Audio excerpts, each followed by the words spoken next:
Today on this episode of the Infowars Blitz, we will be talking about a video that Alex has made as a special report that is still that is on the website, on YouTube.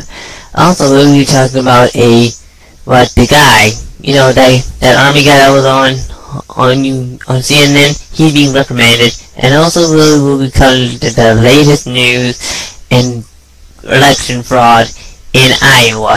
So stay tuned. Okay, let's start off with this. There is a video on the Alex Jones channel called NDAA is a hoax. You can't legalize tyranny. It was made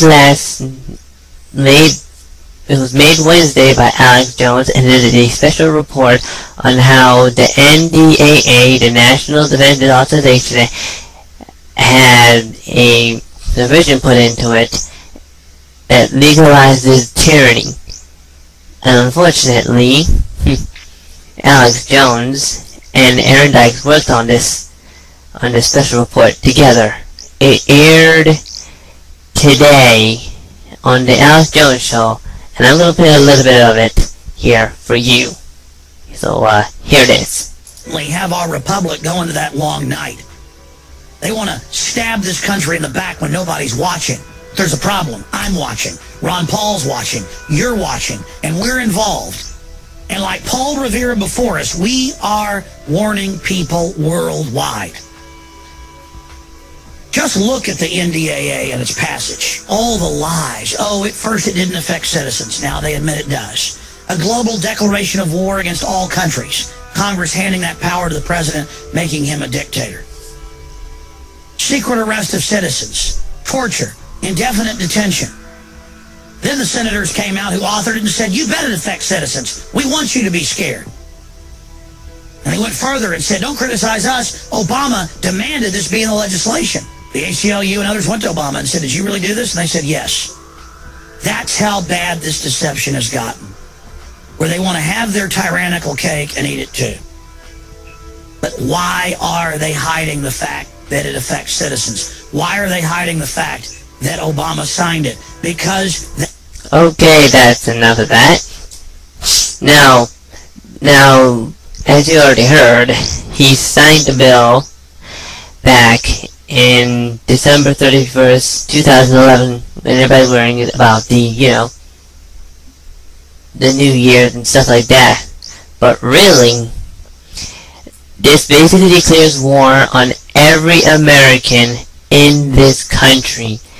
There is a record sale of guns being sold at a rapid pace. So basically, if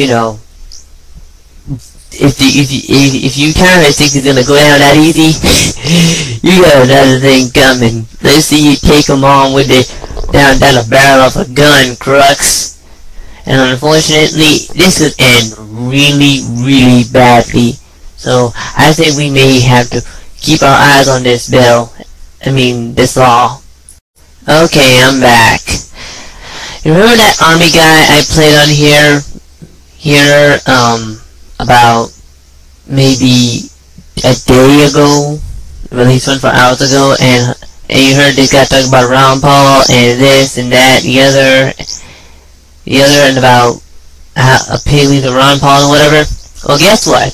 The army may be considering him to basically, quote-unquote, reprimand this guy, and basically not to be heard from again.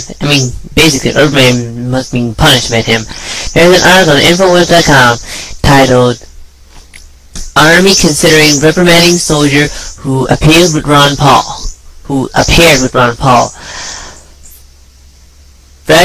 Fresh figures once again show Ron Paul receiving more military donations than all other candidates combined. It's written by Steve Watson, one of the Watson brothers in England. The article states that after a short cut during a CNN interview, Thorson, who have served 2 tours in Afghanistan and who was due to head back for a third, was invited on stage by Ron Paul himself to address Paul's addressed Paul career cheering supporters. If there isn't any man that is, if there's any man out there that has a vision out there, it is definitely Ron Paul, Thorsten said. His foreign policy is far, hands down, better than any other candidates out there, and I'm sure you all know that. We don't need to pick fights overseas, and I think everyone else knows that too. Yeah, we know, dude. We basically know. The fact that these guys are gonna reprimand him now just for showing up in Ron Paul just goes to show you that virtually, they want to keep demonizing Ron Paul, to say that he can't win, or just ignore him to keep him out of the, the race. Literally. And if you thought the TSA sticking their hands in their pants wasn't enough, here's an article that states that a certain TSA officer has been sentenced for helping drug dealers through security. And this is and the article is called TSA Behavioral Detention Officer Sentenced for Helping Drug Dealers Through Security. This is an Infowars article made by Steve Watson. I'm going to read a little bit of it here. A TSA behavioral detention officer was sentenced in 2 years in prison in a conspiracy charges when they, after found guilty of providing information to suspect drug traffickers and helping them get past security checkpoints with minimal scrutiny. Montana Walker was arrested last March by federal agents at Buffalo's Niagara International Airport. Investigators discovered that Walker had helped traffickers move large amounts of cash through the airport, escorting them through lines, directing them away from the naked body scanners and pat-down lines, and ensuring their luggage were bypassed screening areas. Well, there you go. Corruption at its finest, right there. Tell it all the crooks go, and everybody else goes. And all the sheep will go through the body scanner and the pat-downs or whatever. They think it's a sick joke. Folks, these guys are criminals. We are dealing with hardcore tyranny here. We're not kidding around. These guys want to get your hands on you. Matter of fact, the government wants them to put their hands on you. And then there's stuff about the changing of the gloves and stuff. I mean, really, they don't even change their gloves and stuff. Really nasty stuff. And I mean, seriously, there goes another criminality right there. Shows that the TSA are surely doing their job, alright?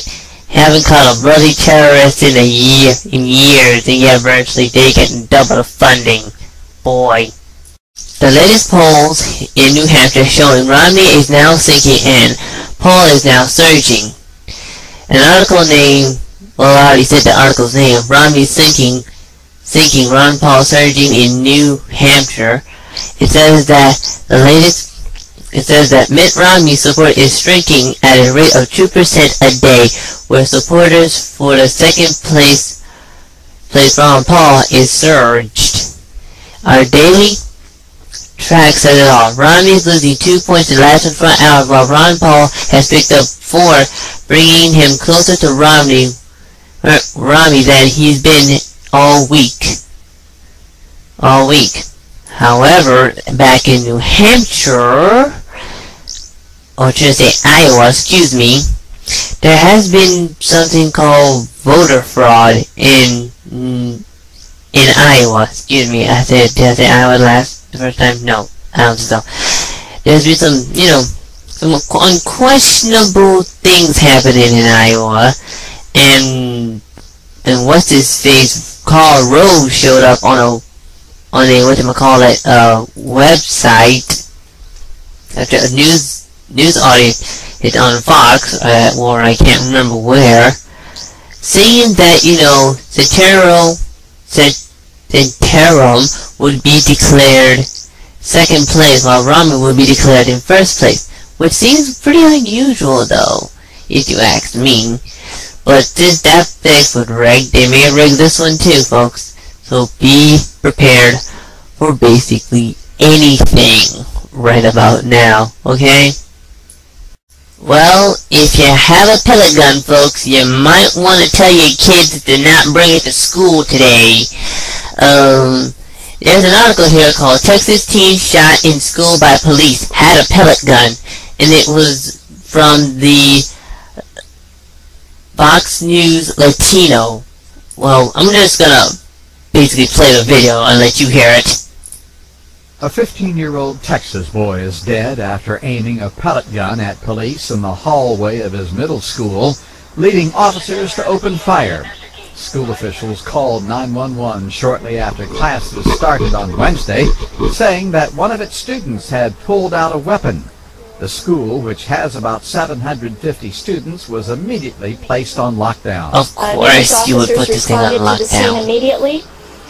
When they entered the school, the student engaged the officers, and the officers shot the student. Turns out the weapon that the student engaged officers with was a pellet gun that only looked like a real handgun. Still, police say the teen had plenty of opportunities to drop it before they fired 3 shots, but he ignored their calls. Brownsville's police chief says the boy was hit at least twice. He was pronounced dead at a hospital. Even with classroom doors locked and all of the shades drawn, students weren't completely shielded from what happened in the hallway. Oh, I heard some gunfires. Scary? Yeah. Alright, that's enough, folks. Basically, if you can't tell the difference between a pellet gun and a real gun, there's something seriously wrong here. They could say that, they could have one off and say, "Hey man, what you got there?" or something like that. But this is the level of craziness we're getting to now. Just don't bring a pellet gun to school, okay? Oh, and I almost forgot. There was a guy who goes by the name of Greg Hunter, who was on the Alex Jones show. He says that he's in Iowa to investigate the voting fraud. Yes, I said it. There's voting fraud in Iowa. And according to him, Ron Paul was at least 40-something points ahead of Santorum and Romney. And unfortunately, guess what happened? He took a nosedive. And there were trucks missing everywhere and stuff. So basically, yeah, the Iowa caucus has been taken over by these crooks. And unfortunately for us, this guy, Greg Hunter, is on the case. And so is Alex Jones as well. I mean, he's been cheated by it. So, please keep your eyes on New Hampshire. And I think that's all I can, well, basically all I can read or say on this subject. And thank you for listening to the Infowars News Desk. My name is Info Gundam. I'd like to see you again here tomorrow. Okay? Bye-bye.